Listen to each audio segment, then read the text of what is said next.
it's not getting the key line at the top of the scan, or something like that. Because you're saying it's like half. Oh no, it's still there. Yeah, it's weird. It's just I don't know. Uh, Whatever. I think it's hardware. I think it's a hardware problem.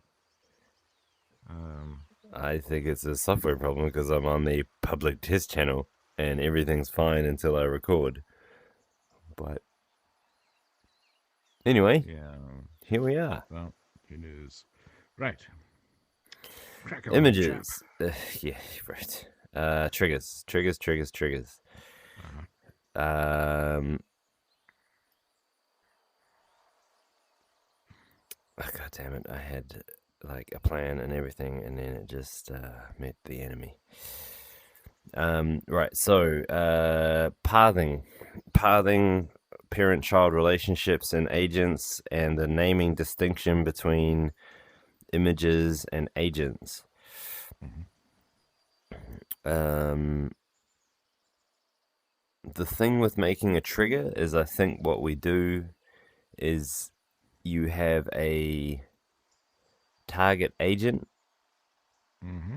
where you're like, I want to make a trigger on this agent, and Mm-hmm. that implies that you can't make a trigger on an image, although if you have an agent that has some triggers and you turn it into an image, the triggers will be in the image, but I'm not giving you a tool to modify the image in situ. That seems reasonable because you want that image to be reusable.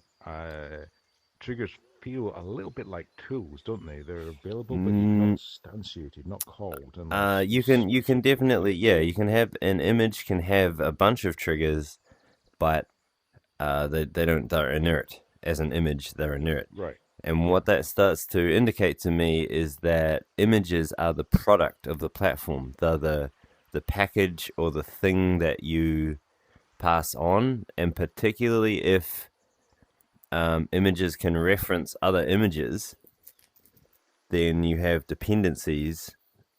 And if you can nest images inside other images, you can hand over a whole tree of images and be like, plug it in, press go. That's the thing you asked for. Right. But yes, and not but. Instantiation, what I would expect is if I had a workflow that says go through my emails and tell everyone to, you know, have a nice day, um, then as an image, if someone instantiates their own agent from that image, I don't want them to go through my email box and tell everyone to have a nice day. I want them to do it with their own. Right. So, So that would indicate that the way you would do that, I believe, is which repos you have access to and which secrets you have access to. Because yeah, secrets yeah, is, even though I haven't listed it out, secrets is feeling like another top level thing on the same level as images and by agents. by secrets, do you mean auth and keys or something else? Yeah, secrets is just keys. That's how I'd been thinking about it. All right, So okay, cool, cool. in an agent, what I've been doing is I've been making one folder for every meaningful thing. Hmm. And so we've got a folder for agents, a folder for images, a folder for repos, a folder for hosts, which are the running hardware. I think there's also a folder for secrets. And then secrets Uh, is like they're named. And then if you pass on an image, you don't pass on the secrets. And so some of the operations will need the secrets to be right, inserted. which would What make the triggers inert if you had a secret for the prerequisite for triggering a trigger. um I don't think that's the inertness that I'm getting at. So I'll close out the secrets thing. So secrets would Uh-huh. be like the API key to access your email server. And Uh-huh. if that didn't come with the image, then you can't It access the email server. But if you supply a new key, then you can. yeah. Um, but the inertness in the image, images should be able to have triggers, but they just don't, like, they can't be live because you haven't, because an image doesn't become something usable until it's instantiated as an agent, and so the triggers just sit there as Right. instructions that are not being executed. They're like uh, an exe that's sitting on your disk, and you haven't loaded it, you haven't run it. Well, the triggers and the path between path between images with triggers, say if there's five in it, that is a workflow because it knows do this, do that, do that, do that. But you can't actually instantiate that without saying, okay, so I've got to do this to that agent. Do you fully own that? What's the information? Because to be useful, it's gonna have a context, and that context is not part of the image. That And context is a repo that you might want to point at it, and it might be a different repo. yeah, so at the moment, I'd been storing images that have a repo name, but I guess we could figure out some mechanism where images can refer to a repo that doesn't necessarily exist, and it will just ask you for it when it boots. It's like, hey, can you give me the something? Oh, that's a good point. That's a good point. So it's like, in order for this workflow to work, being a number of triggers through a path in order to get the work done, you need a repo, but it's an instantiated repo. And so in the instantiation process, you need to say, right, point it at my, email server Yeah, or like whatever. I imagine that the agent would be, it would have a different mode, right? It'd boot and it'd be like, I need this, this, this, and I need a repo, and I need an email API key, and I need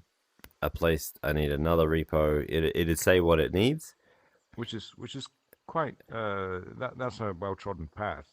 Yeah, Because like you boot, you ask for yeah, some stuff, and then how I'd imagine it goes is the image then switches out what it registers as one of its agents. So it'd boot with, like, it would have a landing, like a landing web or a landing agent that mm, at initialization is just the give me my stuff, I, I I think that is right. If you're and going it down the doesn't, route of thinking, yeah, yeah, it doesn't really know how to talk about stuff other than like where's my API key and like it, some it's salesy it's a kind of, it's a boot agent. So yeah, yeah, a a path provisioning table agent. is a provisioning agent. Yeah, Yeah, a workflow is basically just a provisioning agent that knows which images to pull and concierges you through the process of getting the right information there in yeah, order that's for right.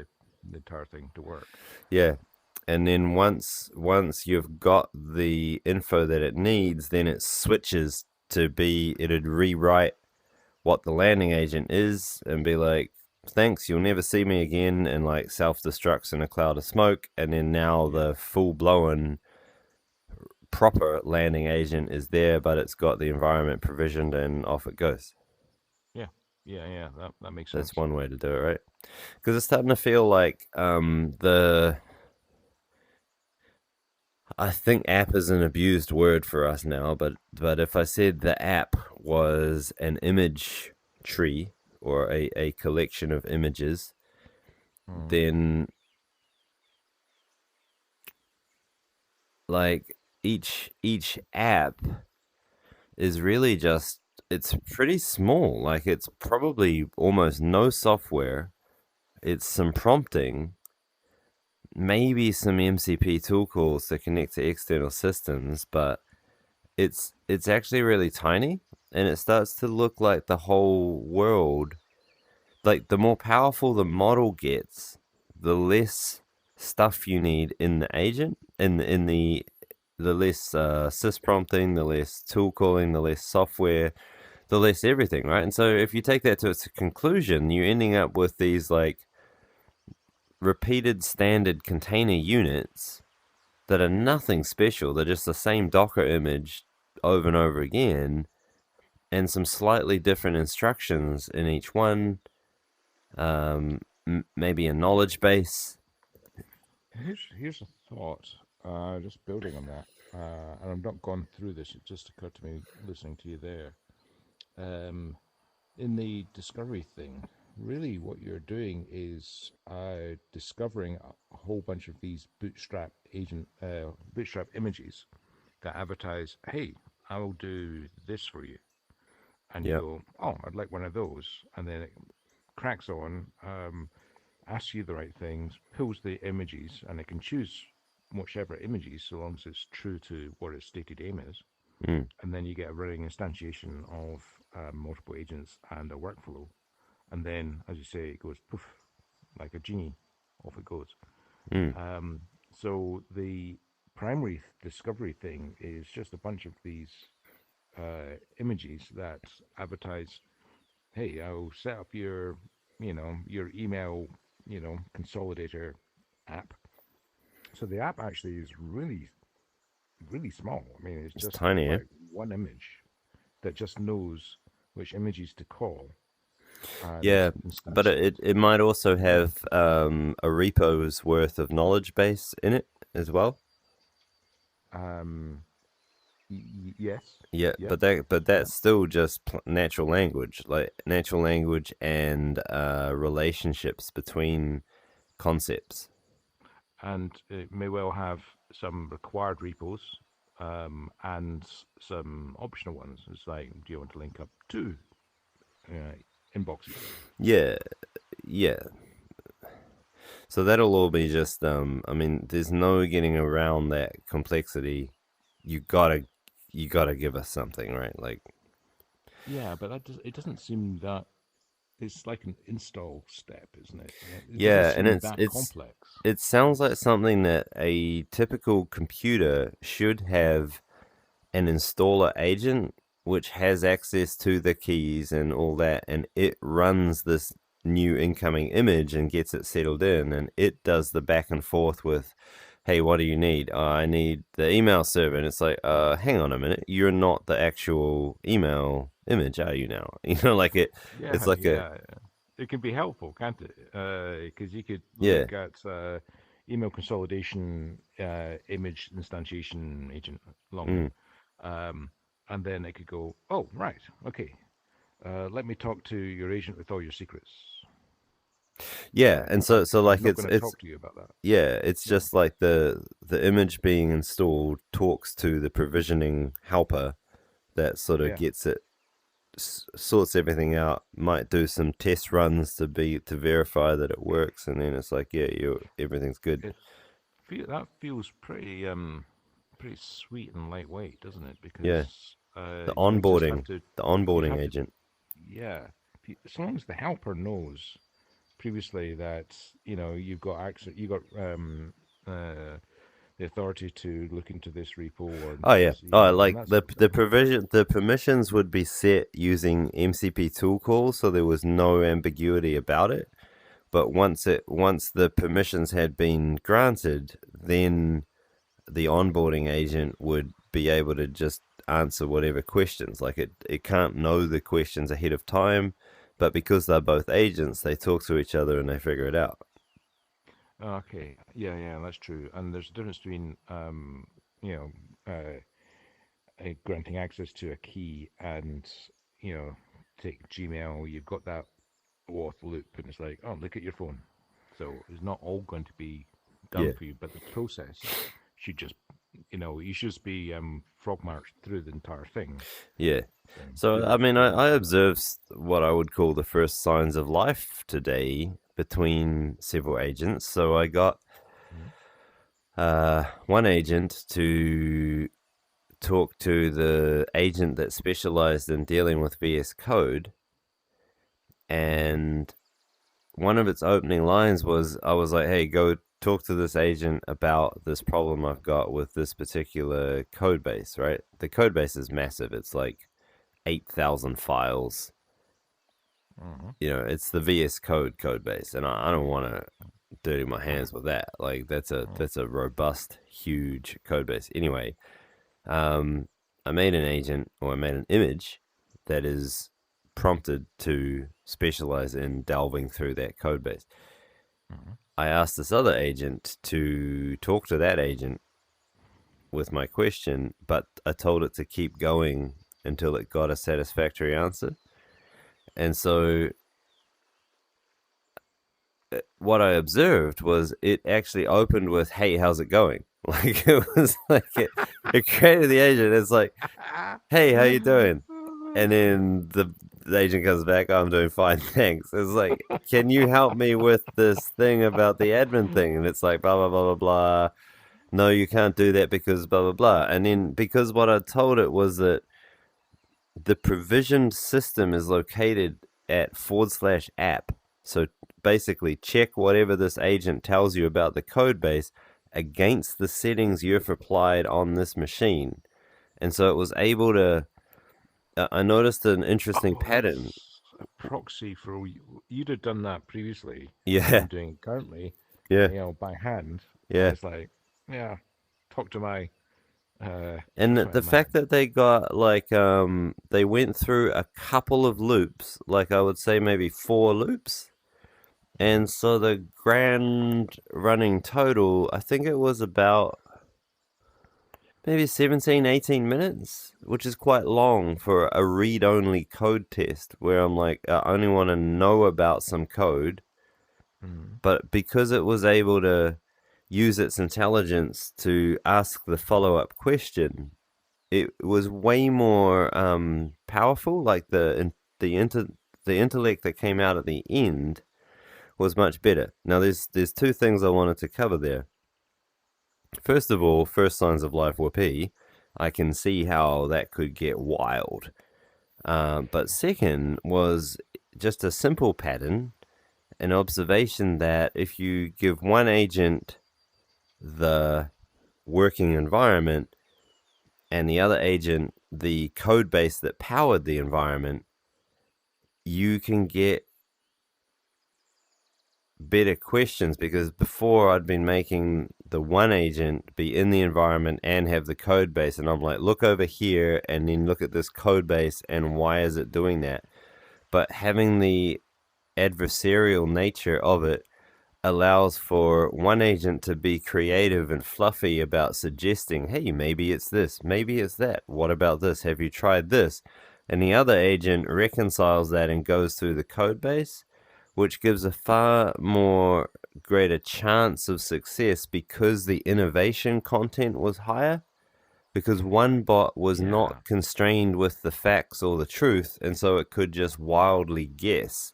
It's almost like having less information allows you to guess better because you're not held down by the knowledge that you have. and you can easily extend that because the agent that knows about the whole code base might also know about another agent that knows a bit about the code base. Yeah, it can definitely be hierarchied, like split up. Like this And is the that UI would be expert, this is the database expert, and then you can get them running in parallel. So you get these super deep queries where like some UI, the UI queries are off with this guy, the DB queries with this other guy, and then it's eventually sort of coalescing.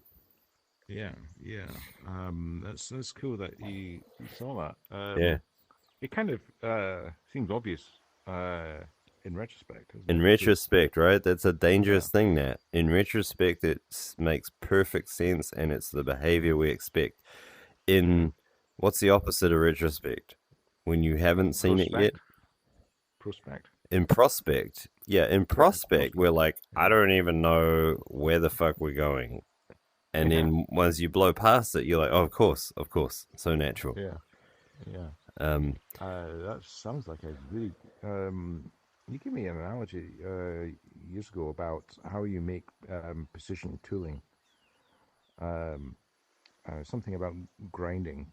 when you get something really, really sharp, you put something very flat against it and grind it, or something. I've Oh, misremembered. yeah, yeah. So that's the method of flat surfaces where you take opposing surfaces and you That's one. That's yeah. one. How do you make But an absolute that flat seems to be surface? one of the fundamental keys to getting high quality knowledge is adversarial um blunting or sharpening or fitting. You know, like Yeah, if two agents together um all agree that the outcome is settled, then yeah. the chance that it's That's a actually settled. really, really interesting insight. Uh, and the willingness, the initial willingness from the human to the, can you go and sort this out for me? I'm going to tell you something really woolly.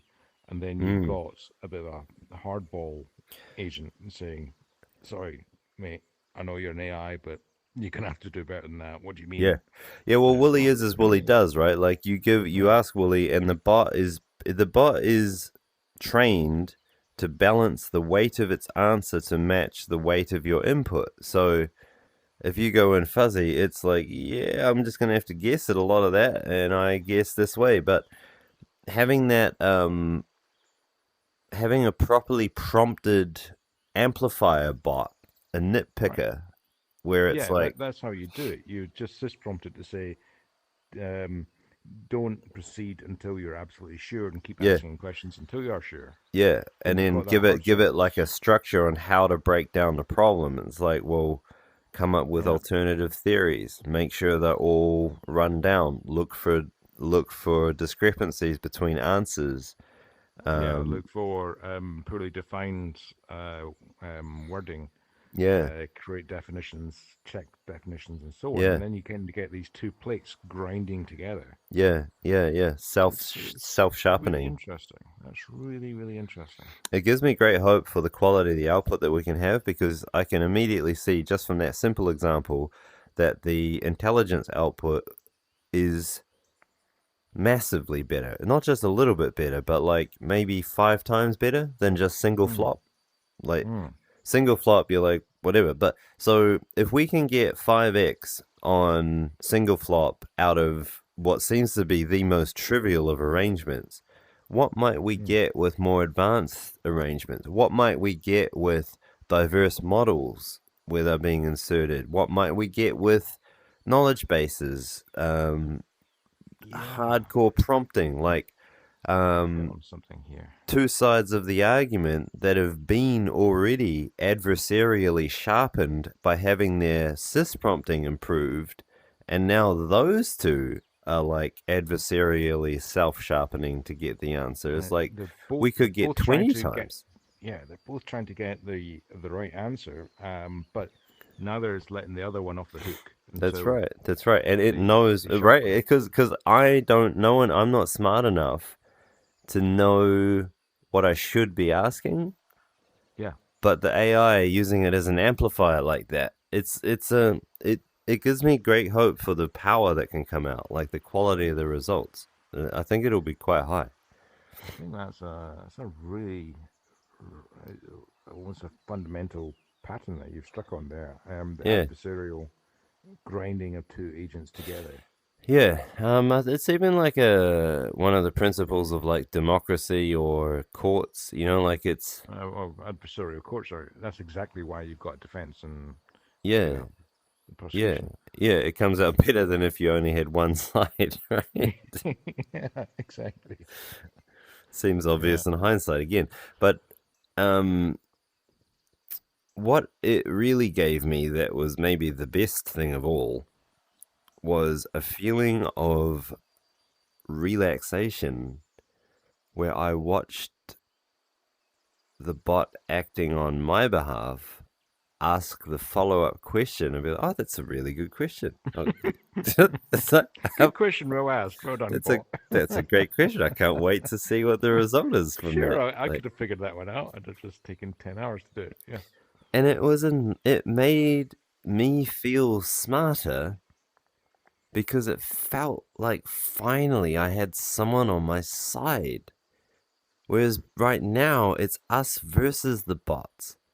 But when you sit back and watch a bot argue and beat another bot to do better, Mm. it's quite nice. And then imagine you get like the bot gets an answer it doesn't quite accept. It goes off to another expert to get a third opinion, comes back with some new information, and armed with that, pushes that on to the original bot. Like it can sort of run around the village Yeah. grabbing all this extra Uh, information, like I'm goes to not the satisfied blacksmith, yet. Yeah, goes to I'm the still, I'm banker, still not, goes to still the not jeweler, convinced. comes back to the computer technician and says, "Now look here, mate. I found all these things. You know, like it's like case making."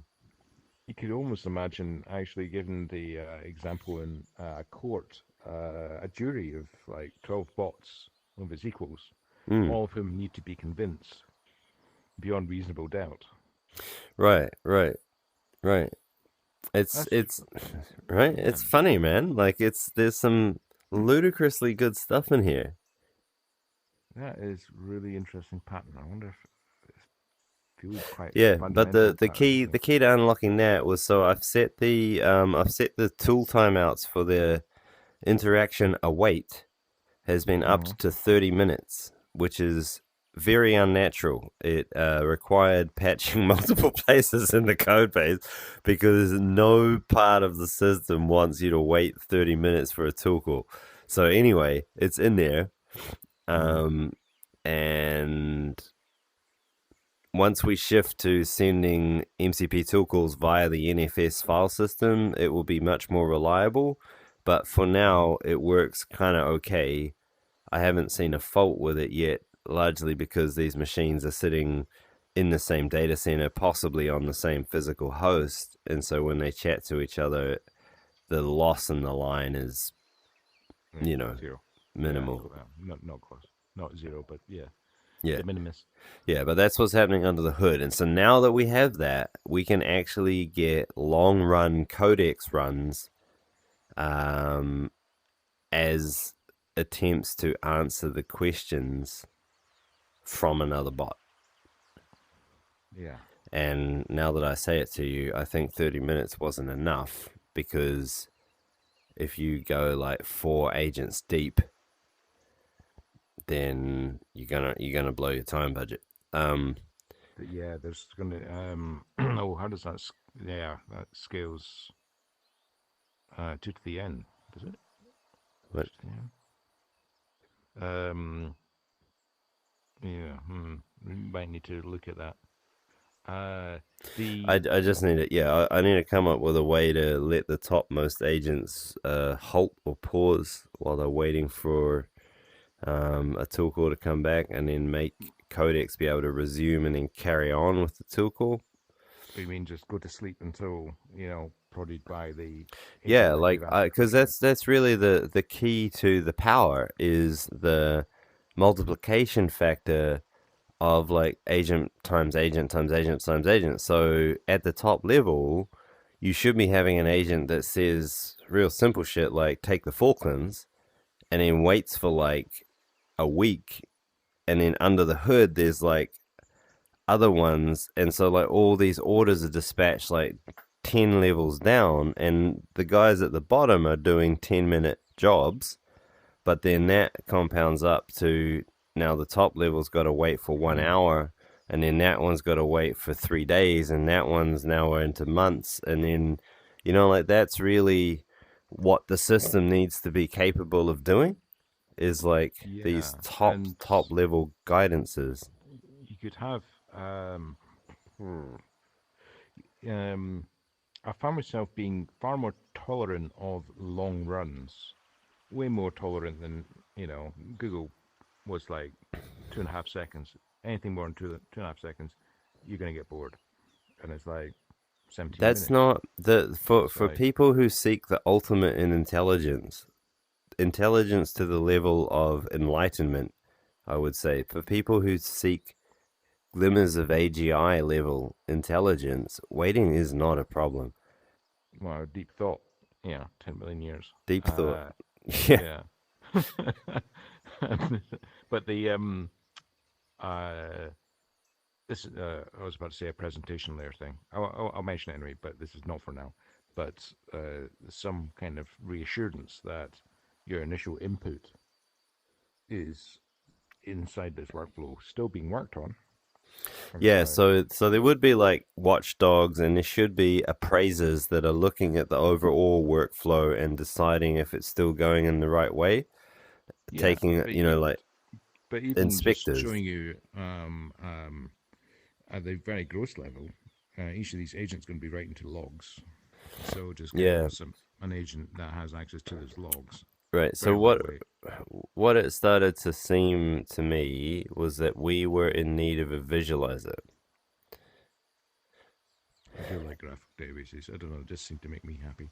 Yeah, and so the visualizer would be something like this, and you could just trace the messages that were going on so that you should Yeah, be able to see which ones are active, what's their token burn, what are they working on. You should be able to jump into each one. Like, I like to think about the system in these graphical terms. Doesn't mean I want to spend the time to make the interface, but to be able to think about it graphically, I find very rewarding because it means that you can understand the system in a more geometrically satisfying way.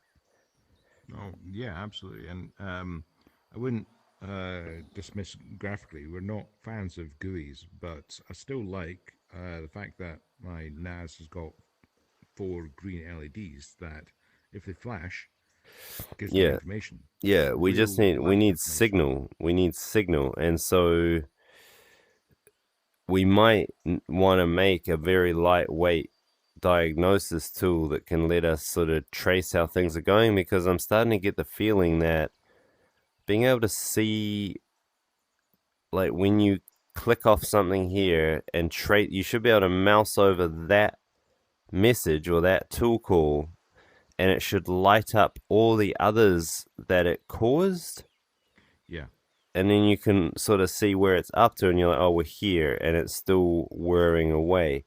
That allows you to do things like produce a Gantt chart, a waterfall diagram of how the progress is going, how much time it took, the success rate, the token burn, all that stuff. yeah, because well, you'd have that Gantt chart would be based on your current job, what you've just asked it to do, as opposed to the graph itself, which is the topography. Yeah, so I mean, the it's runs yeah, through the graph are what the yeah, Gantt chart can be displays. yeah, and it can also give you some heuristic about, hey, we're almost there, boss. Stick with this. And it's like I know it's been, you know, 7 hours, but we're almost there. And Mm. there's again, I think what you're saying also resonates, which is you wouldn't want that if you said hi, and you had to go into this graph and go hi. He's talking about, what does he mean by hi? Is he talking about drugs? He's talking about hello. Is he talking about vertical elevation? I kind of don't want that, but for the harder ones, you really do want that, don't you? You want some kind of reassurance that it's on the right track and some way of Well, yeah, stopping it as well. and we as I feel like we're pretty new in the agentic pattern space. We need a way to ponder these things from a sort of a safe distance like this. Like if I was sitting here talking about the patterns that had run over the last few days and be like, here's one that dealt with multilingual translation of technical manuals. Like, it would be so much easier to talk about it if we had a visualizer. Yeah, because what you're really wanting to do at that point is to, well, you can get reassured, fine. Everything's still working, nothing is, broken. But the second thing is, where did it go off track? Yeah, way to go off track, right? And so if we had this visualizer, we would also be able to step, like we could timeline, like scrub the timeline back and forth, and then also move forward one message at a time. Yeah. which would be pretty helpful. Also, this was You could put breakpoints in it as well, I guess, if you're trying oh to yeah, that's a good fix it. point actually. And what I was hoping was that we could eventually use a tool, use the diagnostic tool as part of the design process, so we could start to because this graph would be absolutely logically the same as the graph that the agent saw when it was navigating the agent space. And so I could talk to an agent to say, hey, make me a new agent off that comes off of this central red one that does blah blah blah, and the agent Yeah, helper would be able to do it. All that's happening is that you're now able to see, because the bot is fearlessly able to process large chunks of JSON and interpret the structure internally. That's all this is doing for us. I can't read JSON native like a GPT-5 can, but I can look at this graph and be like, oh yeah, that's pretty easy. it's um, Like I can this keep really up. I can keep this is up. the yeah this touches on and I said it in a kind of bungled way yesterday about saying there's no prompt engineering isn't a thing, it's pattern engineering, but I didn't give like Yeah, how. So agentic pattern engineering. And this is this like is the, pattern engineering. yeah, pattern engineering. And then like because logically it's the same. So there's a famous, I think it was Descartes had a famous saying that was like any algebraic expression has a geometric equivalent. Yeah, And so like here's the geometric equivalent, and so I can talk about what I see and the bot would understand, even though the bot only has algebraic equivalents. The names are the same, the relationships are the same. It's the same. It can edit. It can power edit for me based on plain text yeah, instructions. but you can also prompt it. You could not prompt, wrong word. Prod it, because say if it was going round in a loop inside of a graph, and you're thinking you're spending too much time on this, so you could box it out and saying, "Hey, is could we collapse this into one agent, or is there a better Yeah, way of doing yeah. that?" But the ongoing work for us is to always find ways to take those types of repeated checkups and put them into agents. And Yeah, so by giving an agent the way to view this process at this level, it could be cost aware, where it's like, oh, we've had a loop and the cost has gone past the threshold. That means that something's gone astray. I need to intervene. Like there's a yeah, watchdog agent that's aware of, because the problem with one agent talking to another is that it's isolated. It doesn't see the whole picture. It doesn't recognize that it's like, oh, I got asked about the same thing again. Oh, well, I'm here to please. And then off it goes, right? But a top level watchdog that's watching the process would be like, that's the same message. That's the same. Fuck. yeah. What's You gone guys are wrong? just saying hi, hello, hi, hello. Hi. Yeah. It's like And sorry. then that's where you begin the process of hoist, we've got a problem, here's the situation, how do we fix it? And then different theories are tried and tested, and the next thing, new images published with a The, fix. an interesting thing that just emerges from this is the idea of a logical breakpoint. Like you just said, you're hitting too many tokens to Hmm. do something. Oh, I see what you mean. So you mean that whilst we could put breakpoints in there for our own benefit, that could be either hard or they can be meaning wise. Like it's like when you think this agent is getting sick of the question, pause. So, but there's that. But then also the ability to use it as a debugger for us also means that it can be a debugger for a bot control system, Yeah, right? yeah, yeah. So Um, the same harness can be not just passive but an active management tool within the process that a well-tested agent can control. yeah, and because you've got in this a lingua franca between humans and patterns, We're good at then patterns, dude. you yeah, yeah. I mean, this is why I like graphs. It's like, yeah, okay. This just makes you can get much more information, as you say. Reading JSON, nah, it's never going to happen. We're always going to be behind the bots on that.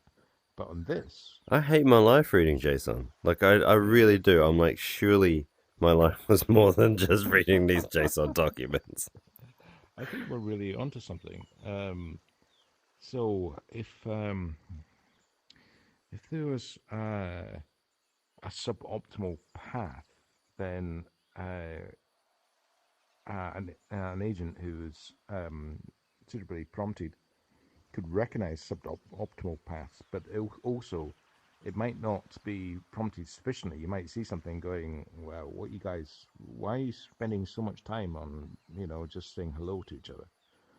You know, don't do that. But also then, again, the prompting of each individual agent and ultimately the image, if we commit it, can be reprompted to make that not happen.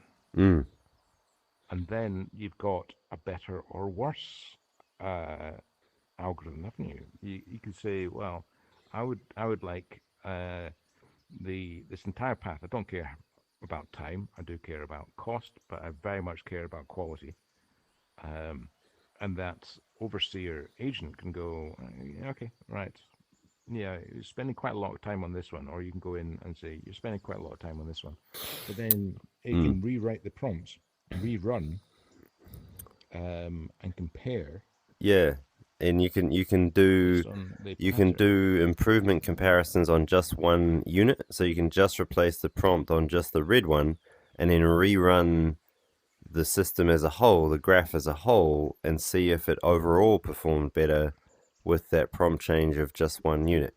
So okay, so it sounds like roaring agreement. This we need this Yeah. kind of visualization somehow cheaply.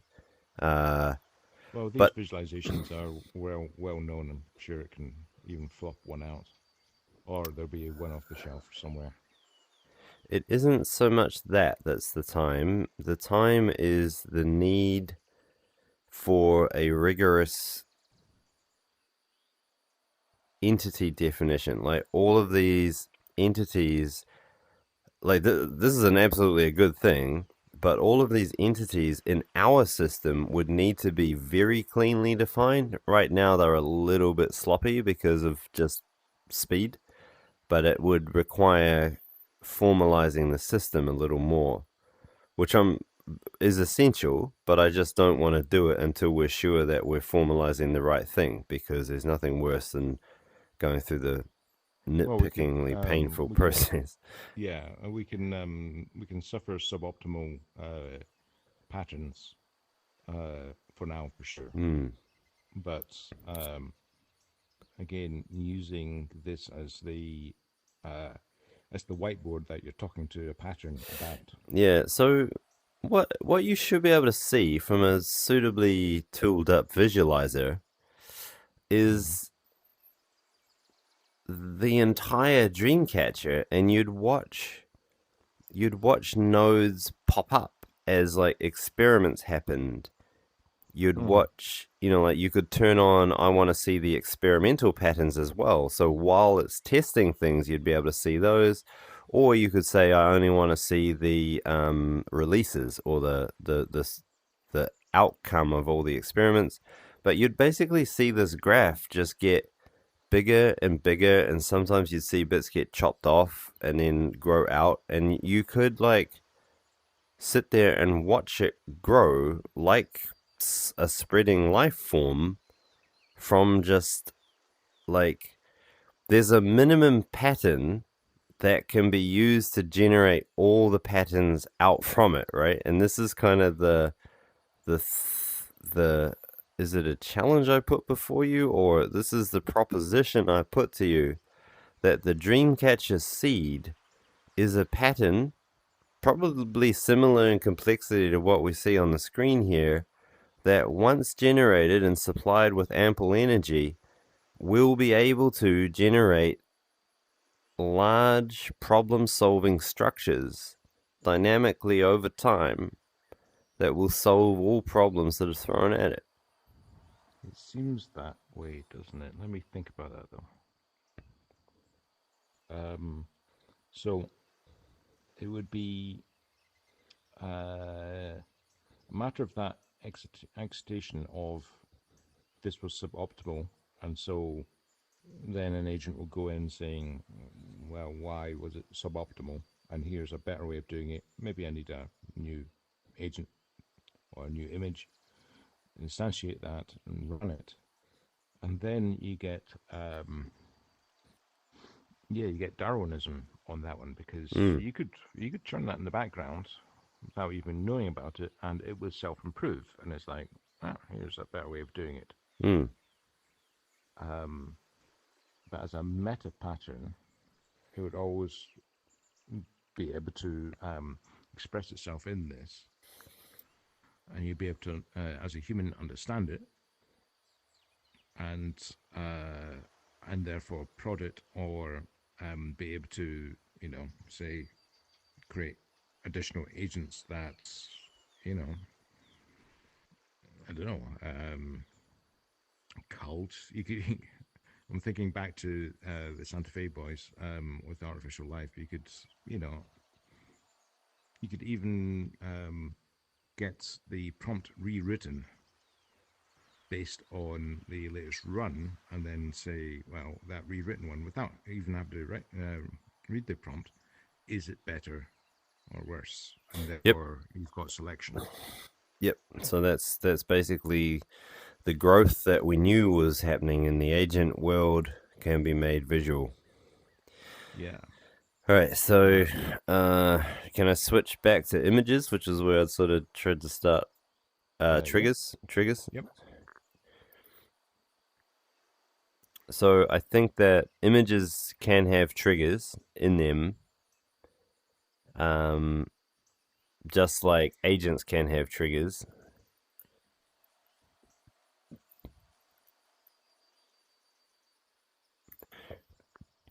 And then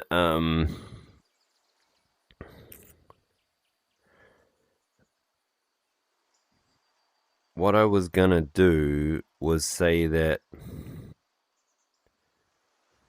each trigger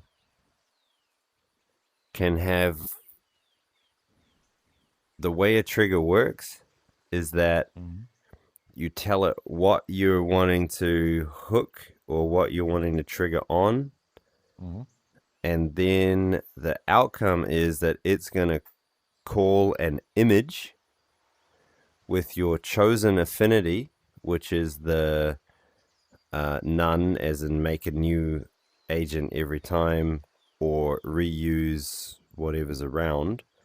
Mm-hmm. But the rule that I've settled on is that triggers can only be directed at images because it forces the image to be instantiated as an agent.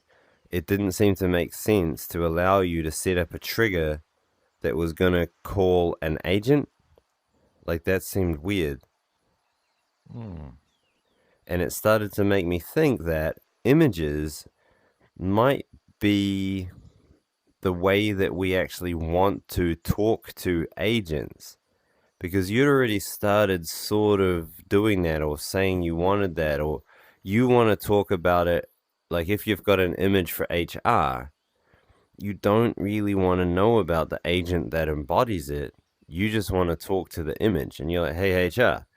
And you expect the system to fire up an agent embodiment of the image and then act as HR and talk to you. And so I'm starting to form the inkling opinion that an agent ID or an agent name is to images what the DNS name, what the IP address is to the DNS name. And the DNS name is the image name, that gets resolved into an IP address or an actual agent, but that can be kind of implementation specific. Like, if I made it so that all the messages going into an image were one big queue, then it's up to the platform to decide how to divvy those messages up to different agents. Because it seems like, why would you care that it was a specific agent that was processing your message? Why would I care that a specific IP that belonged to google.com processed my request? I don't. I care that the image I hit was google.com. That's it. Okay, so let's take a really simple example of that just to test it. I have um, a running agent that wants to trigger um, a number doubler. So the number doubler takes the previous number we've talked about and doubles it and sends me back the result. That's it. Um, with triggers being aimed at images, would that mean that there's a new image created into an agent every time and then reads the repo of the previous result? It can That do. seems It can do. it seems quite high overhead. I mean, if it was Yeah. So I know, but overhead is a trap. Like, it's about logical simplicity, not software overhead. The software overhead can be arbitrarily small depending on how we choose to implement. But to answer your question another way, that's what the affinity is for. Because if you feel that that is wasteful, then you would set the affinity to uh, if exists. And so right, of course, if it's and got if the affinity is at if exists, yeah, then you're just reusing the same agent. yeah, and uh, you kind of also want the decision about whether to spin up a new image or do it if exists. You want to hand that off to the system to decide. I don't really care. I Well, just want the no, answer. different utilities require different ways of going about it. But in general, I think what you want for most use cases that I can think of is you want if exists unless the agent is overloaded. So you want the system to say, oh, we've already got an agent. It's not sweating too bad. We'll just send your message here for processing and come back. But if Yeah, that agent starts getting flooded, you want the platform to make another instance of the agent and then send the new messages there. Because yeah, exactly. what's Yeah, starting to appear the correct way to do things is with interactions. And so I bring to you another problem of the day, which is that I talked to you about having multi-threaded, right, where you can have different yeah, threads of interactions going on at the same time, because that seemed like, okay, all LLMs can handle that, all CLI tools can handle that. Why not, right? But yeah, the issue comes with this notion of auto commit. The auto commit at the end of turn starts to really break down if you've got multiple turns running concurrently. And so the the Oh, it's kind rules, of a race problem. it's But corrupting. Like, it's corrupting. Like, you're overcommitting and you're committing half done work, and then you might have conflicts on files that you're both trying to edit because you only got the one workspace. Because that seems yeah, to be what a definition of an agent is the workspace defines the agent. And so if you really did want a different job going on a given set of files, you should make a new agent for that.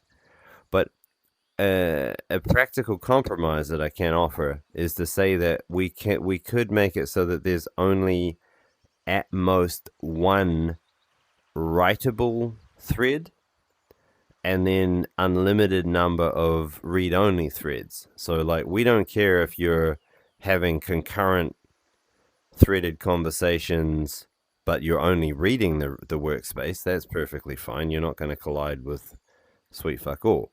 But right. as soon as you start the interaction and you're asking for write mode to be activated, then you will need to serialize behind. You'll need to wait in line behind the other jobs that are happening.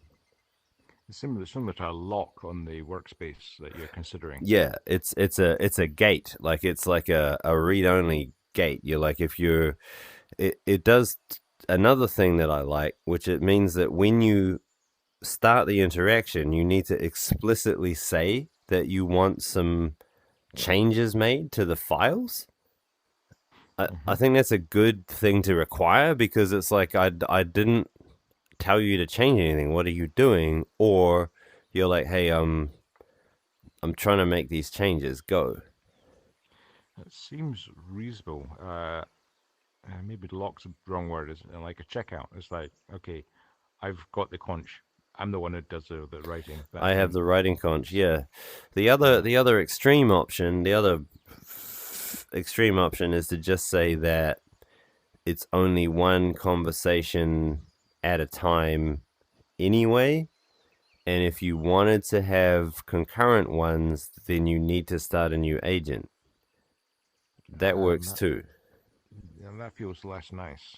Yeah, I know, right? But there's the whole rage against the machine that we have going on here is that when you start overly nesting, that's when computing paradigms break down. Like Yeah. our unit of agency is good and wholesome because it stays minimal. Multi-threading, I mean, I'm okay to allow it. I'm just like that is in the direction that the devil last walked, but multi-threading doesn't sound like too much of a sin, right? It's just that path, it's that overpacking problem. And now you're like, we got concurrent threads, we got concurrent writers, And what, who stops first? right? And And then, is well, it like first past the post that gets it to yeah, write? and then if the agent, so right now we haven't really considered the case where multiple conversations with an agent should be updating a shared knowledge base or a shared repo.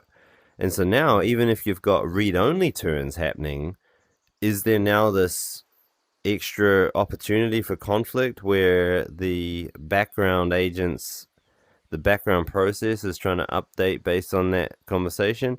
Does that mean that that background process needs to be an external agent so you don't get that type of collision? Like it's all these kinds of right, and that's why I'm saying like I'm okay with it. In fact, I like it. I like this thread. I want to have multi-threaded. It feels like the right thing to do, but I want to call out that we should draw the line there because much if we go any more steps beyond that, that's that's really the subtle problem that we seek to undo. Hmm. Hmm. And that whole thing you're feeling about that seems wasteful. Why would we make a new agent? That's actually also the pattern that we're going against. It was, let's not forget that it was the scarcity of resources that caused us to pack things into computers in the first place that led to all the unnecessary complexity. It was the fact that the fucking hard drive cost $50,000 and we only had like 5 megs of space on it. That's why we had to make a database because, you know, that's why we had to mutate in place because who's got fucking space to just store snapshots of the database for the past 20 years? Nobody, right? Until now. Now it's like, well, we actually have an abundance of all these resources. It reminds me of one of the very early um, paradigms for data storage. Worms, write once, read many, and so uh, you effectively blockchain like Yeah, you never deleted yeah. any So the code. more However, yeah, there was only one person who could write, but that's right. lots of people could read. That's right. That's right. That's right. It's sort of like that. Like that is a great pattern. Um, the more practical version of that that makes a few trade-offs for the sake of practicality is the copy on write methodology. So that's like you never mutate. You only ever uh, copy, Hmm. and that allows you for things like guaranteed crash consistency at all times because you don't get like a write hole where you were halfway through something and you lost power. Like but that general principle is just a very good thing. All I'm saying is, look, I'll do it. I'm happy to do it. I'm just saying that the that's the delicate boundary. Watch out. Yeah, and hmm, uh, we're kind of getting into uh, wonder what work's been already done on exactly these things because race conditions, locks, checkouts. Oh yeah, This that is well, this is well understood, isn't it? yeah, it is, but there's nothing in that we talked about. So long as we stop at that boundary, there's nothing that we talked about that isn't well known and very easy to implement. Yeah, The overall model that we're actually sticking to, whether we meant to or not, is the actor model of concurrency, where it treats things like independent agents where the state is secret and internal, and they have inboxes, message in, message out. Anyone can send messages to anyone. What they do internally is their own business. That's really the model that we're trying to stick to. yeah, Right. So if yeah. you so are we saying that you're okay with Actually, uh, give me a second. Mhm.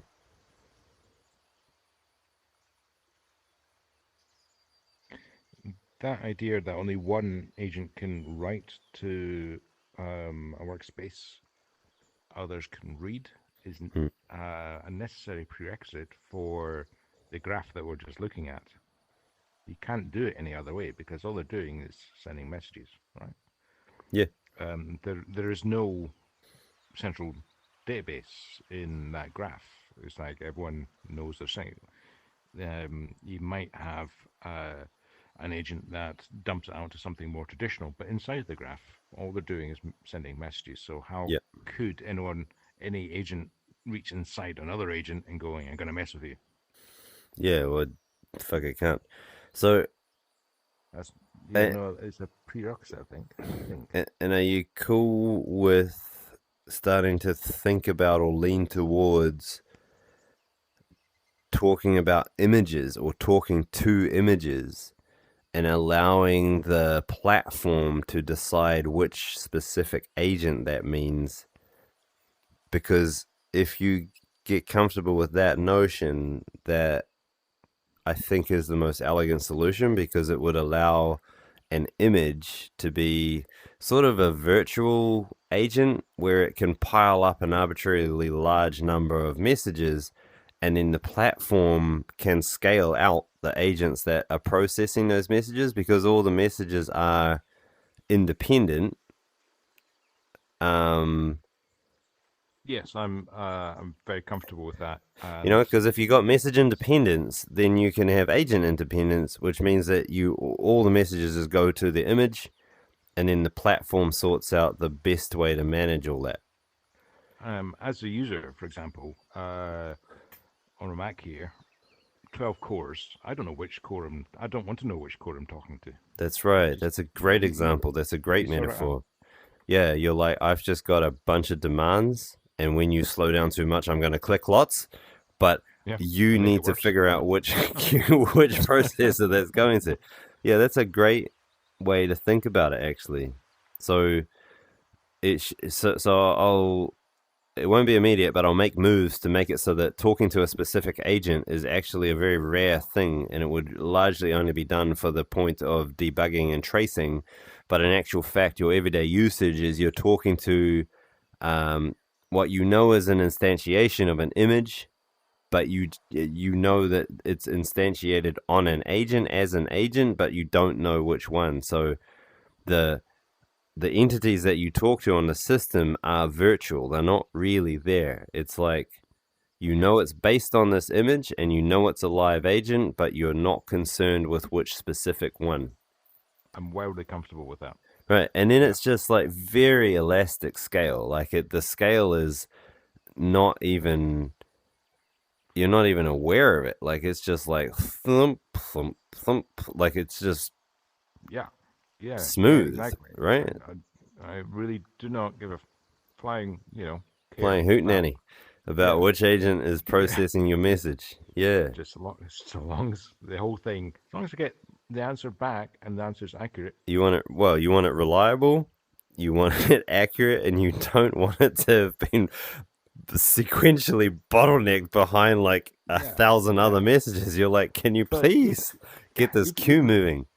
even that. The interesting thing about that is if we move that load to the system, then we can apply uh, AIs to figuring out how best to do the routing. Um, it's like, as you say, it's like this agent is a very dumb agent, but its queue's too long. Hey, it's me up now. Really don't care. There's probably So going to the be agent wouldn't have a queue, the image has a queue. right, right, yeah. So, but the size of that queue could be optimized with spinning off new instantiations and saying, right, agent number one, I'm going to take the first five. Agent number two, I'm going to Correct. take the next five, Correct. and And so then on. then And it that would work. becomes like a queue management system, which I love. Like that's such a Yeah, clean problem to deal with. And because queues allow very high reliability, because the queues enable things like message retry, or like I was trying to run this message on this agent and it conked the fuck out. I need a replacement. We need to replay it. right. And Or maybe you don't. Maybe there's in one of these patterns that we discover, there's an equivalent of a UDP agent request. Like, right, but don't really care. yeah. So one such UDP style request is the trigger message. And Hmm. so if I can jump back to that now, Hmm. writing down a trigger was going to have these items inside it. But let me just gather my notes about the shape of it. So when you make the tool call, you're going to say, this is the, I want to create the trigger on this agent ID, but I guess that gets a bit messed up now because if we start talking about we're only talking two images, we need a better name for like a live image or an agentified image. Or we could just say that when I talk to an agent, what I really mean is this image queue with arbitrarily fulfilling agents in the background. That second one actually The makes second a one, bit of right? sense. Yeah. If So I, when right, yeah, so I will still call it an agent, but what we know is that it's a virtualized agent, and under the hood, it's many different instances of the identical same agent. right, Yeah. right, Yeah. right, exactly. And yes, All right. sorry, That sounds I good. kind of petered off there. I was just That's all right. So, agreeing and okay. thinking. So when you first of all, when you go to create a trigger, you can't create it on an image. You can only create it on a running agent. So images are inert. You don't get to edit them. You could edit them manually on disk, but the MCP tooling is not designed to help you do that. It's simply designed to help you modify running Yeah, but things. that's messing with the silicon, you know. Yeah, that's right. That's right. Messing with the silicon. So you specify the the the target agent or the agent where the trigger will be stored upon. Mhm. You give it a name, which has to be unique amongst all the triggers for that agent. I figured that it can just be a flat list because I can't imagine why you'd have more than like 100,000 triggers. Like that seems weird. Fair Um, enough. you can optionally have a description. No, you can't have a description. I don't know why you need a description. Um, you can set the affinity, Yep. which is the none if pristine if exists. But even like that model we just spoke about the virtualized agent, like affinity goes out the window then, really, because you're like, it's sort of not your concern anymore. We'll deal Yeah. with that, right? Yeah. Yeah. Yeah. Yeah. Okay. Now, just on that topic though, like we might have a use case for a singleton, but singleton seems like a anti-agent pattern. Like you're like, why do you Now, need a singleton? well, that's like getting, me booting up an assembler and hitting one, register on one core. I mean, Well, yeah, but might sometimes you take, want that. Sometimes you want that. It's rare, but sometimes you want that. yeah, Or like if you're yeah, in object oriented and you need some assembly language because you need like the balls of the silicon speed, yeah, then that's the time. But those things seem rare. So why don't we'll just hit that when we come to it, we'll hit that.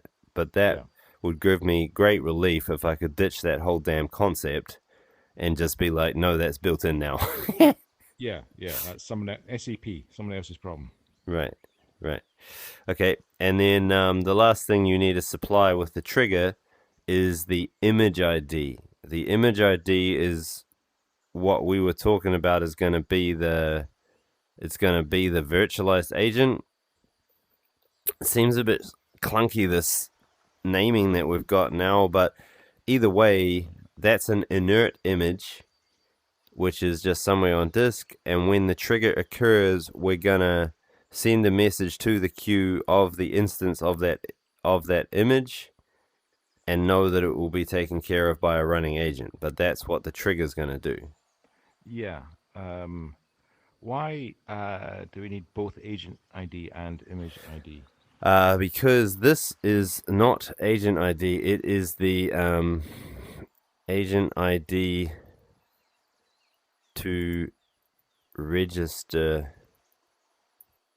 upon. So that's like where's the trigger going to be stored? Right. So that's the address, I guess. Well, Is it? it's the place where the trigger is. It's where it. What would I call that? It's the storage location.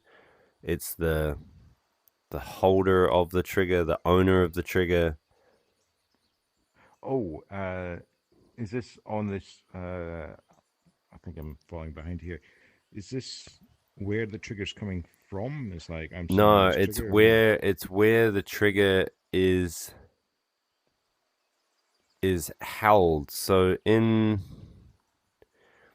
this file system model, the trigger is actually a file on the file system, and Uh-huh. that agent is just saying that it's that this is the folder where the trigger is. Oh, I see. All right. So it's like What would I I call want to that? trigger this trigger. Yeah, but the thing is, like, if the trigger, this is my problem, right? I'm like, who, um, so when the trigger runs, it It's like runs. source trigger or something. Yeah, but like, Yeah. it feels like it means something where it's stored, because you can't store it on the image because that would be like an endless loop. Yeah. You need to store it on something running, but then once it gets tripped, like once it occurs, then it's gonna send the message to this image. Like, why would it, it could send it to itself? Like, I could ditch this entirely, right? And then say uh, that the only way I'll get rid of this too because that's just confusing everything. You could say that the only way for a trigger to fire is that whatever agent the trigger is stored within, that's what's going to receive the trigger event. um. Because this works only if Uh-huh. we use that virtualized image model that we just spoke about. I think that really solved a lot of problems for me because why I was struggling with why I need to give it an image is because you can't realistically have an agent with an image in the old model of each agent is unique, because what if you got like 100,000 trigger events? It's gonna flood that one agent, which you Yeah. could argue is sort of premature to worry about those kinds of scale, but it's more like it's a design fault to have that as a known problem. Like, Yeah. but if we use this virtualized agent thing, then if you register the trigger against the virtualized agent, So there's a register against a virtualized agent, and so if fuck. an agent wants to make that trigger happen and it has a payload, then its affinity will go to that. Holy Is that shit. right? It sort of sounded like it, but I couldn't keep up. Um, so if I make the rule be that whatever entity the trigger is stored upon, that is the entity that will be called by the platform when the trigger fires. Right? Uh-huh. That makes Uh-huh. perfect sense, I think, because if you're like Agent Harry Walrus and there's been a trigger gets installed on you, which anyone who has permission can install it upon you, including your own self. And Uh-huh. then what that means is each time the platform will watch whatever you told the trigger was going to fire upon. When that event occurs, it's going to create a new interaction with you, Rusty Walrus, to say, hey, these files changed, for example. Right. Similar to a tunnel, isn't it? How does it you said the system decides where, okay, so a trigger's got a triggeree and a triggerer, whatever, Holy fuck. What's a triggery? input, output, right? Sorry, no, command and target. I want you to do that. Yeah. Um, uh, when you're saying the system will decide about who that means, isn't there quite a large discovery event where it's like you say that your command is this, and you know you're triggering that, but we're looking inside triggers, and so what? You go to a registry? That doesn't sound No, right. are you sorry? Are you giving examples that are in favor of the structure I described, or are you asking a question about the structure? I'm fumbling around because the when Yeah, so you don't need a registry if you stick to the rule that wherever the trigger file is located, the trigger specification, so the uh-huh, trigger gets stored on disk somewhere, wherever uh-huh. whatever entity, so inside an agent, for example, whatever entity that's stored in, that receives the natural language event. Okay, so That makes it way simple. That makes it way simple. I've got a command uh, to trigger this, and I'm expecting here's a payload command. I want something back. What's the path? How is it? How does it do? How does it Say figure that out how again. to do the? So I've got a trigger that is. I'm calling it a command. I've just made that up out of whole cloth. Um, I've got a command and a payload. Trigger this. Tell it that. Um, I need and a the more trig. specific example. So can I give you one that would suit me, and I'll see if it suits you too. Yeah, yeah, go for it because I'm Okay, we struggling. we got a file. We got a file that's like / mail / inbox. Uh huh. I want a trigger that fires every time the inbox changes in any way. In any way, could Yeah, be added to file, deleted a file, renamed, whatever. I just want to yeah. be told. I store that file inside of the agent named Rusty Walrus. Uh huh. Okay, Rusty Walrus is not doing anything. Eventually, goes to sleep. Systems idle. In comes an SMTP message. It gets decoded. The logic runs, and then a new message pops up in the inbox. The Uh-huh. platform watcher, which is the trigger service, which is a component that I designed out today, which is very simple in that it scans all of the agents, finds all the triggers that have been set up, and then starts watching the file system or positions that the triggers specified. So in Mm-hmm. this case, it would have seen that Rusty Walrus had installed a trigger wanting to fire when /mail /inbox changed. And so it would have started watching that exact file path on the NFS file system. When Mm-hmm. it changed, it would be like, oh, that changed. I've got a trigger registered against that. Who was that? It was Rusty Walrus.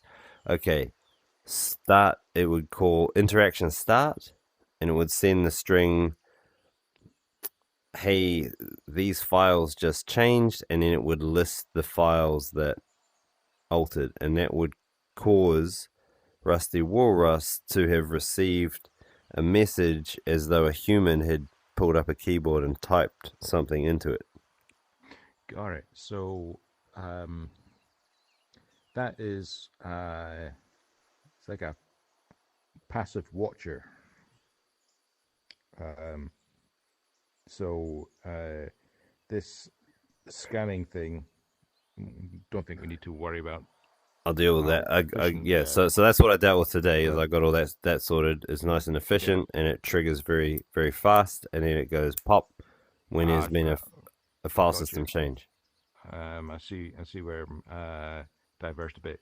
I was thinking about more of an active trigger where you reach out and you say, "Hey, you know, the only state change is I've decided I want a bit of information from this agent over here, so I'm sending a message Yeah, but saying, that's interaction start. That's the interaction start function. right, That's the agent to agent communication. We've okay, got that okay, already.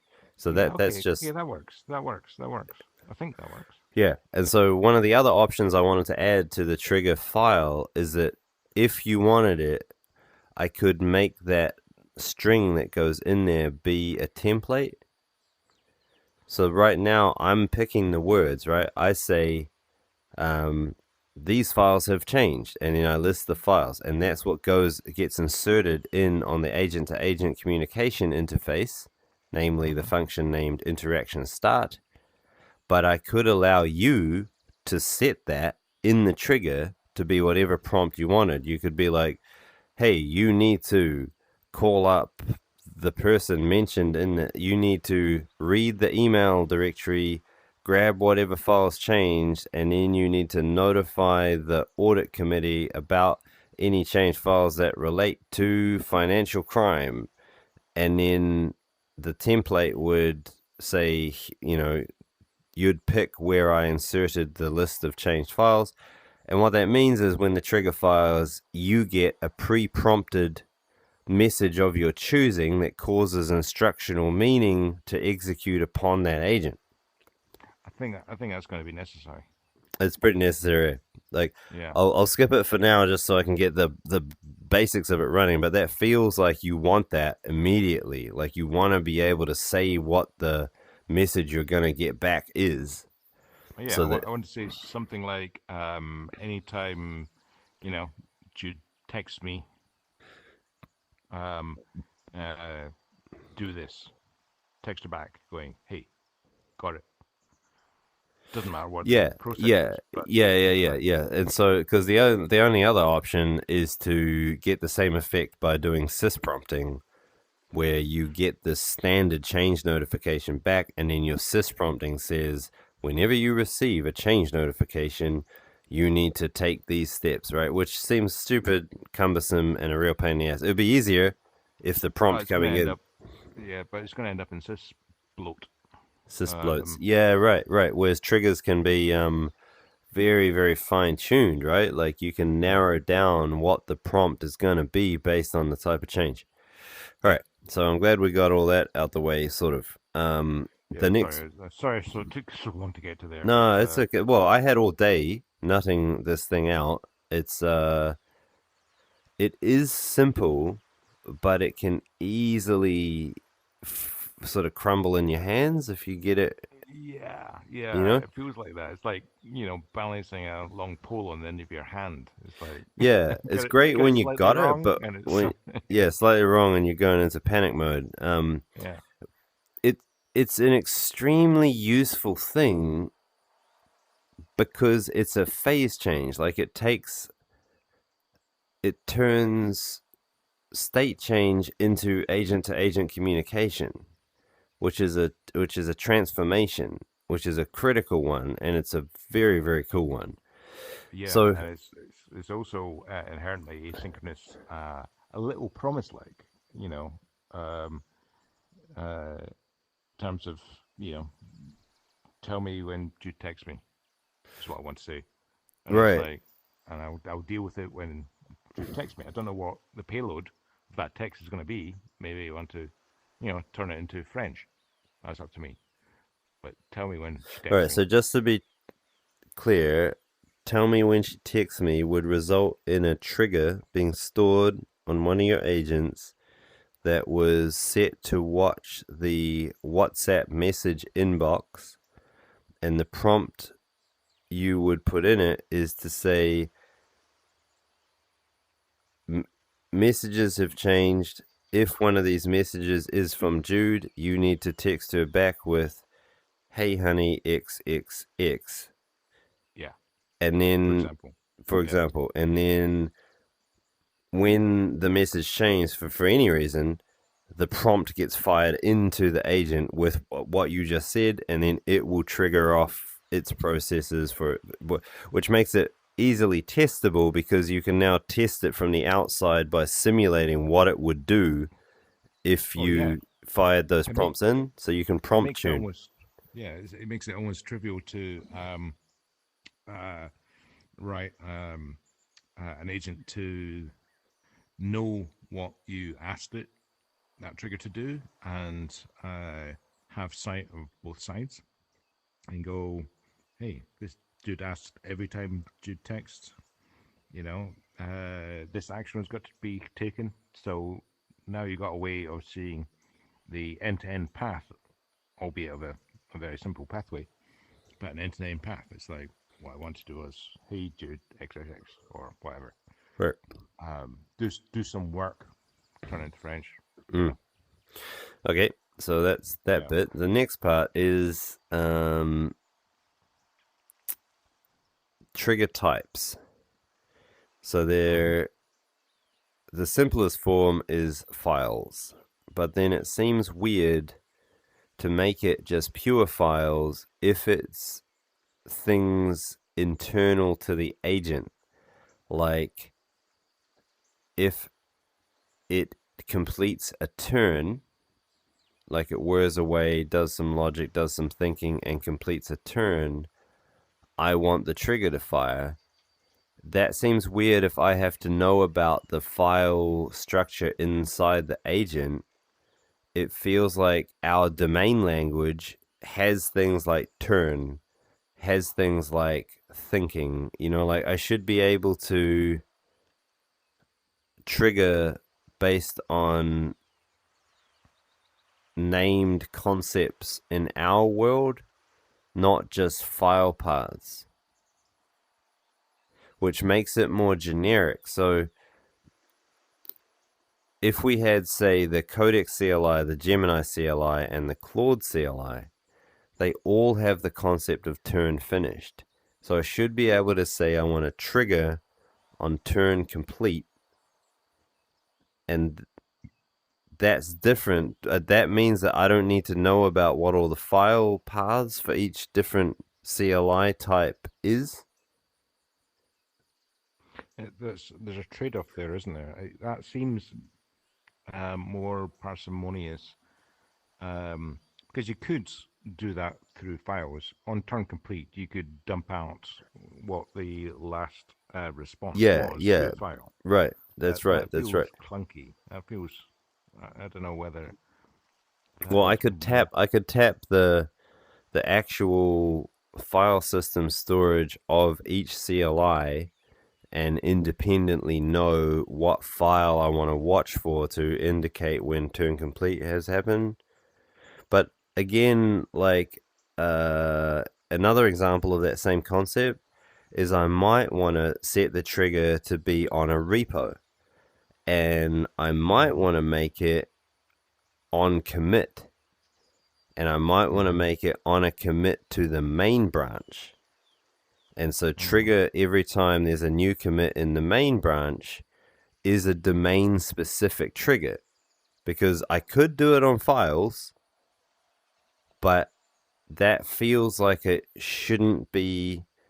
It almost this is what I'm trying to get to, right? I'm sorry that I have this circuitous way of approaching things I don't know how to talk about, but without the words, what am I left with but this little crab-like shuffle through the knowledge space?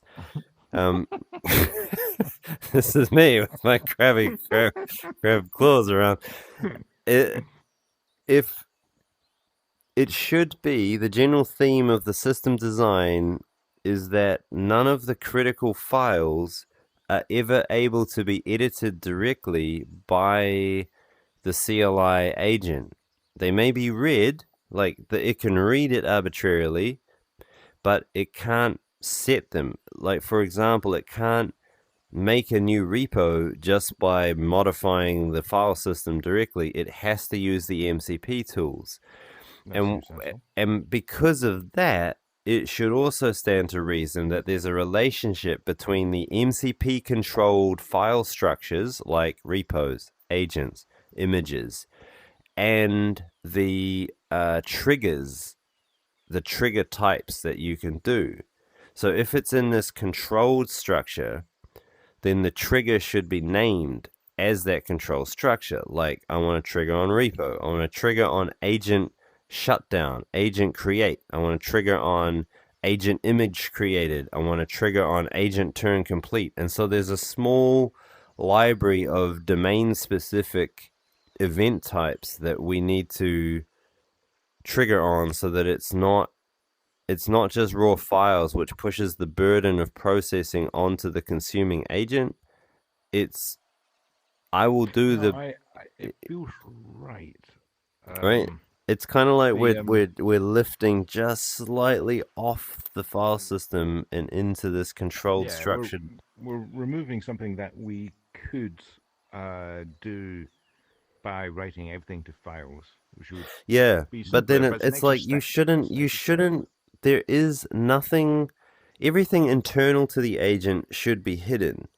But internal to the agent is the place where the CLI gets liberal access to write on the file system for at So least if I one turn. here's a challenge. Well, here's a question. If I wanted to create a trigger by an agent saying if the token burn gets above this point, what should be Ah, that's stopped? a good one. That's a good one. Trigger on token count. Yeah, Or what about trigger on turn time? yeah, that'll be another one. Yeah. Yeah, yeah, Trigger on tool call count. yeah, So those are yeah, like threshold triggers as well, right? yeah, Yeah, those are yeah. good ones. Those are useful. Those are like watchdog triggers. Those are critical to the liveliness of the system. Where you're Exactly, like, and you couldn't, uh, you couldn't. Those each are examples of things I don't think you could reliably um, use via just writing to a files. file. Well, Yeah, because like, you're triggering on the absence of a file. You're like, well, it's been too long since the turn end file was written. exactly. By Yeah, the trigger, right? yeah. So here's an example of something that the file-based thing falls down. It's like, Yeah, right. Yeah, right. Right. So under the hood, I'm using the file-based thing, but what I expose to the agent world is this managed, curated, structured list because all the things that you would ever want to trigger on are managed file structures. They're not the freeform file system, because the yeah, only place where there's a freeform file system is inside a running agent. yeah, and I would imagine those curated triggers are going to be quite a small number and should be very carefully changed if ever. Oh, they're bit very like, simple. It makes the system quite parsimonious. It's saying that if I can change the structured file system using the MCP tool calls, then it subsequently causes a trigger to fire, which is yeah, great. Like that's a great. yeah, I can actually tap those things together. Like I can hook the MCP tool call to cause the trigger to fire, which is yeah, even more like it's even yeah, more efficient. It's like, well, yeah, yeah. yeah. That All right, appears to me the right thing to do. I'm glad I spoke to you about that. That is makes me feel considerably more at ease with the structure we have here because I can turf out a bunch of complication. That's always a good thing. Yeah. So This in is good this, stuff. I'm really enjoying this. Uh, it's like fitting really the good stuff. system or shaking it, settling it, settling it Yeah, down. yeah, It's settling well. Like it's becoming this settling process is what we need to be able to get to an easy to make viewer because yeah, all these little oddities that are left over and are unresolved cause the diagram to explode. But yeah, we're getting it's becoming really well deduced, yeah, yeah. I agree. and then we can have ourselves a viewer and we can see the agentic. What do you call this? The agentic. It's not even agentic. I think that is over indexed on terms of a word now with the rest of the world. We need another word. This is a pattern viewer, for example, or we're talking about a different layer. This is not agentic. Um, Well, back in Interbit, we used to think of the blockchains in this type of shape, and we started calling them molecules okay, I quite like that. because they look like Yeah, it. It's like I was molecular going to call it. AI. I was going to call it amoebas, but that's probably That would that's be just one part, but yeah, it's this molecular like it's an graph. organism. It's if you think about this as a cellular autonoma, this is the inside of the cell. Uh, No, I think well, that no, it's I not, is think it? this is No, it's the not. actual. This is This is the multicellular organism. life. This is the Yeah. organism.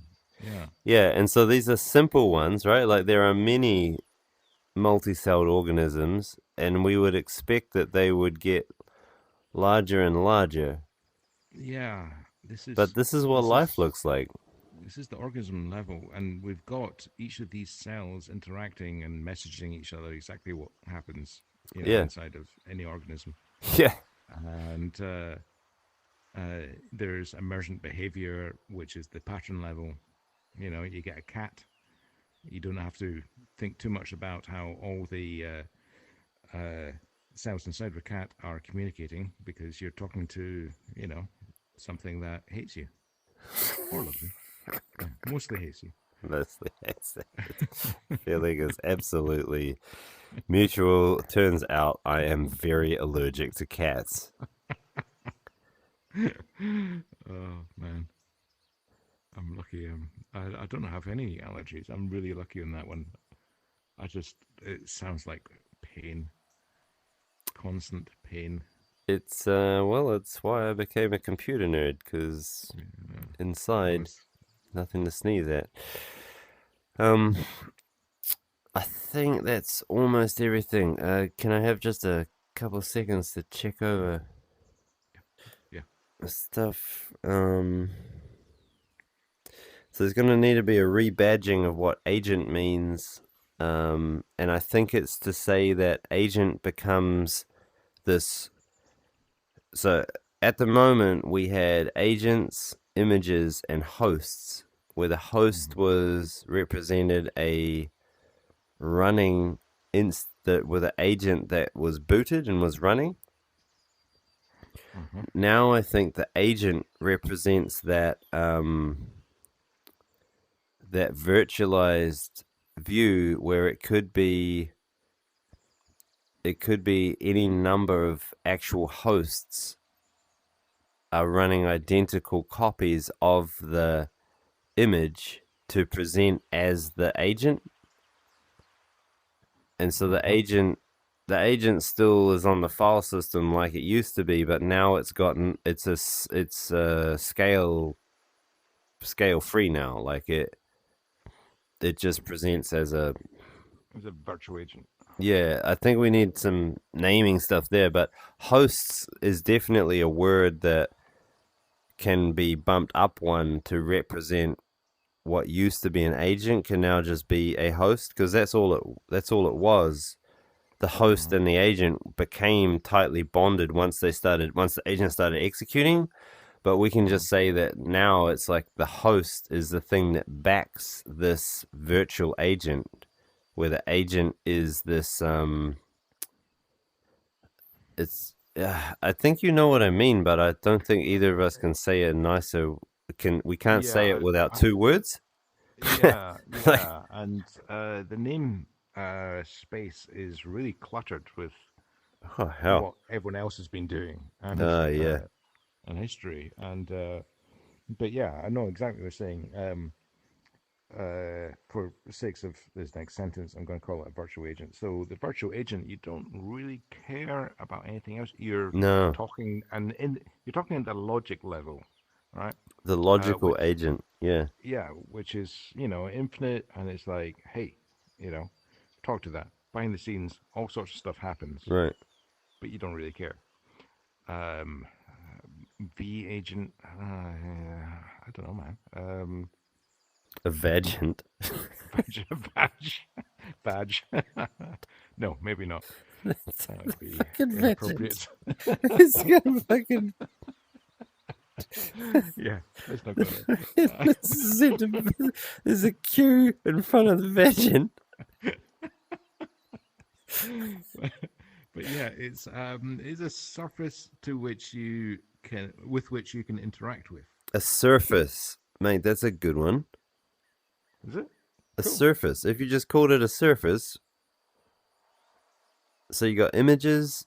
Images, when they're reified, become surfaces, and surfaces, their physical execution happens on hosts. I'm okay with that. And we can fuck agent altogether. Yeah. Fucking Um, vagant can just I go. think I agree. Continuing to use agent is confusing what the For rest of the so world is many. doing. Yeah, Yeah. which is massively painful. Okay, so a serpent, a serpent, a, Servant. a servant. Servant. Hmm.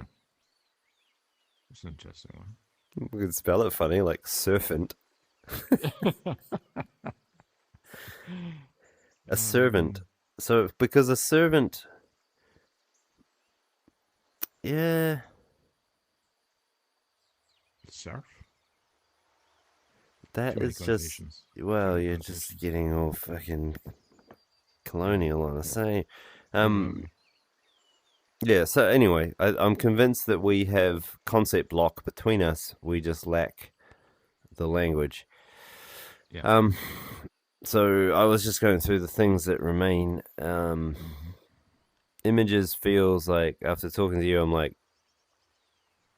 easy images, surfaces or surfants. That's an easy rename, reconceptualizing. That queue that sits in front of a surface is a little bit of work, but it's not really much, and I might defer it.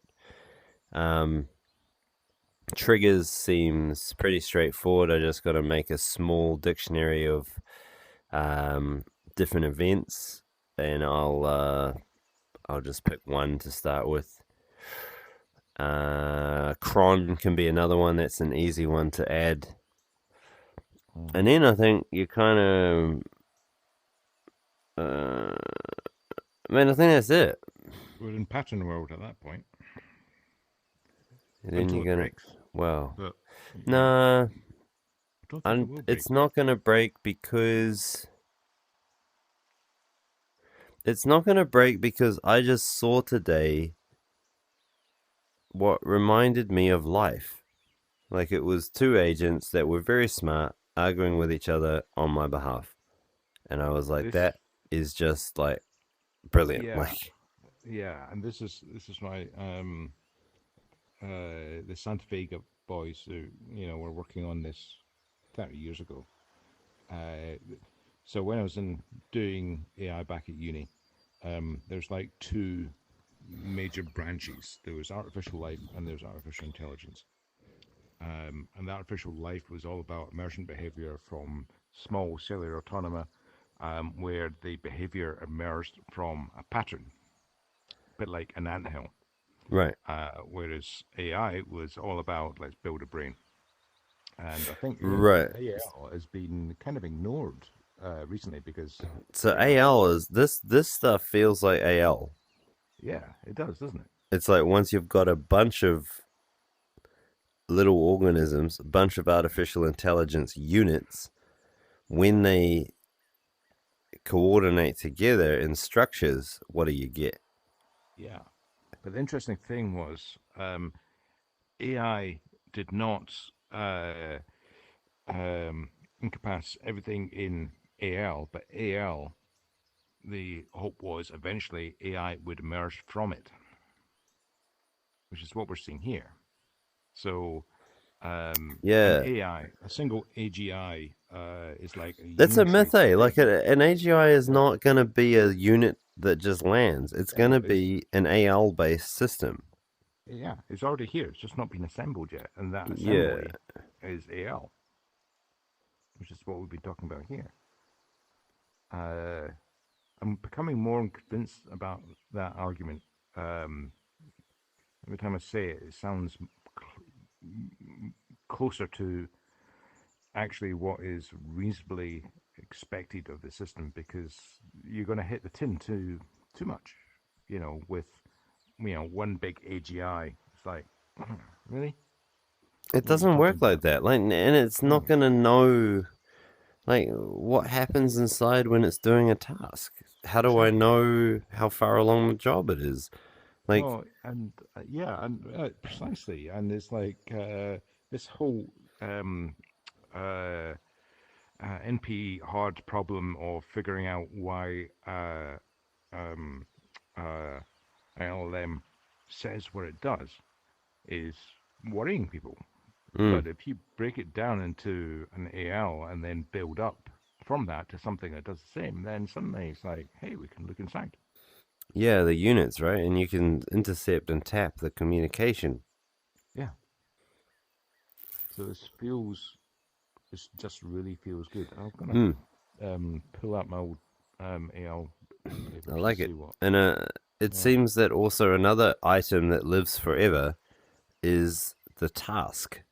Like a like a ticket or an issue or a job or a task or a something seems like that's what all applications of what you would want a system like this to do comes down to a to-do list of sorts. Like Yeah. no matter Yeah. how smart an agent is, there's gonna be a to-do list in there somewhere. That's And right. you'd almost think that the smarter the AL, the bigger the to-do list. Almost. And and also you can nest it because there's no limit on nesting patterns, No. as many as you want, and Yeah. so that emergent behavior it can just get better and better. And so, for example, right now my to-do list is something along the lines of get the dogs up and keep breathing and not freeze to death, and keep hydrated, and keep my heart going. There's all these nested things, Yeah. and I'm just hoping my heart keeps on going and keep on breathing. But that really doesn't need to percolate up. But in the virtual world, what we've been talking about is like, well, the heart beating thing is a, a known pattern. It's like, and the individual things, firing off the whatever. I'm sure there's a better word for it, but that pattern is well understood. Uh, it's been hammered by evolution, and I simply can ignore it. But it actually is the thing that keeps the blood flowing to my brain. My brain can do higher order and higher order and higher order things. It just seems the right thing is patterns. It's not about building one big LLM No, that no. sits there and go, yeah, 42. It's like, well, why 42? Well, I can't tell you because nobody can because it's MP hard. Mm. Okay, Um, so what now? I guess just keep. um, well, Have you as I've thought any asked more you, about the questions I posed to you yesterday about the dead dream catcher? I'm sorry, yesterday was a complete write off. When I What was was it? asking you about a dream catcher with no people in it. Oh, yes, I've been thinking about that. Uh, uh, in a perfected dream catcher, the only thing, let me word this right, because this is quite controversial. In a dead dream sorry, in a perfect dream catcher, the only thing required is external excitation, So and is a that can perfect be. dream catcher dead on the inside in terms of there is no biological life within the perfected dream catcher?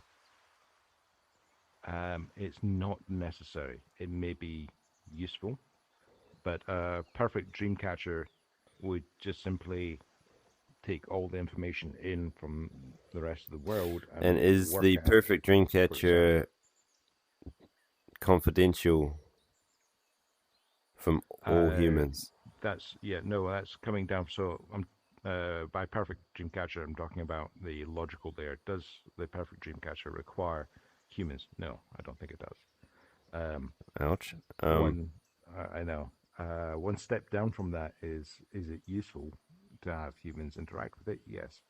I Probably, guess right? another, yeah, Definitely at the another, start. Definitely at the start and for a oh long yeah, time. yeah. But yeah. And then there's another thing I was considering was the kind of moral use of it. Um, if we get to the perfect dream catcher and it's just solving its own problems, so then you know it's morally bankrupt.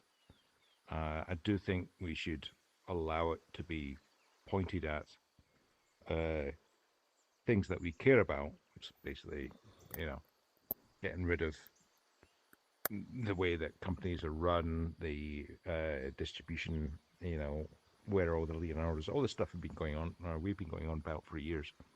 That seems Everybody, almost different and it seems a consequence as opposed to like we're trying to hit that as a target seems not the right way to go about it. It's more like, is it just superior economically and then leave it at that? Like, those structures don't die because someone attacks them, they die because everyone leaves them. yes, yes, and the barrier to entry of smart people turning up and writing patterns is not zero. My mother couldn't do it. Can barely, switch on a fridge. But Right. above a certain point, talent is, as we've both seen, is leveraged, and it doesn't require you to be part of an organization. Doesn't need you to be part of a company. It can be Mm. anywhere. With Coco, we've got Yeah, so does it need to be confidential from all humans? Does a core component of the Dreamcatcher need to be confidential from all humans for it to be considered functional, secure, perpetual? not all humans. I think uh, when you get to per- the perfect dreamcatcher, then humans become redundant. You and I become redundant. Humans become a threat almost. Like Yeah, if yeah, you right, if you could see inside it, you could corrupt it. So yeah. But we're well away from the conceptual perfect dreamcatcher. So if we go down to something more, well, practical. I guess Um, I'm just trying to figure out when does confidentiality start to matter. um, it starts to matter at the uh, well, we're talking about surfaces, so you could easily have added in a node in this graph, and that surface is an organization or a person or a country, but it's just another surface. It can be asked questions, it can ask questions, it can fire off things and so on, but it doesn't have a um, there's no hierarchy in surfaces or you know surfaces or whatever we end up calling it. There's Surfaces I no like. yeah I like surfaces as well. There's no particular uh, in the describing the system at the logic level. There's no reason why a human surface is above any others um, because they you know provide excitation and information and so on. And they can also, you could easily imagine a team of five working on a pattern, and that would be effectively an extension outside of the Well, Dreamcatcher of building a pattern. hmm. I was leading up to a thing there. Just pausing Okay. to see if um, the the non it's not non-logical, but the more ethical piece of it is um, I think if we get this right, um, the people who can look on the inside need to be very small. The people who can provide a surface on the outside and work with it should be, whatever. Everyone. Yeah, because Okay. that is the So it that's feels the like gamut some of of it. the inner workings need to be kept confidential because otherwise it doesn't work in many critical roles. Like it doesn't work as a broker or an arbitrator between highly contentious situations. Yeah. Now the problem we're going to face is people have been trained over the last 30, 40 years to want to hoard data, exploit data, gather data from others, keep it inside of a nation state, keep it inside of a corporation. That instinct kind of needs to, they kind of need to be cool with the idea that their interaction is at the surface, and if that is economically useful for them, then they should be cool with it. Mm. Uh, Now, whether people will be able to make that jump, because instantly, as soon as you say it's a black box, we're not saying what we're doing with Yeah, the data, I know. they're But going this to is the go, thing, though. okay. You and I, we always talk about people should be cool with it, people if they want it, people if they this and that. And now I'm like, well, actually, I don't think it matters what anyone does. We want it for us, and then we're going to use it for external things that don't really like we could make this thing and keep it amongst a small number of people, and then we're just out there using it, and we don't care about people trying to be in the Dreamcatcher. We might actively keep them out because it's like, well, we like why? Um, yeah, I partially agree with that. I think the number of people who are looking inside the black box should be kept quite tight, um, because once you see inside the black box, you can use the black box to make another black box, and then boom, Yeah, you've got all I sorts of know. things. But then that's, I mean, that Um, is sort of arrogant to think that we have that kind of power, but it's certainly starting to feel like it. well, it is arrogant, but also in order to actually get an impact from it, you need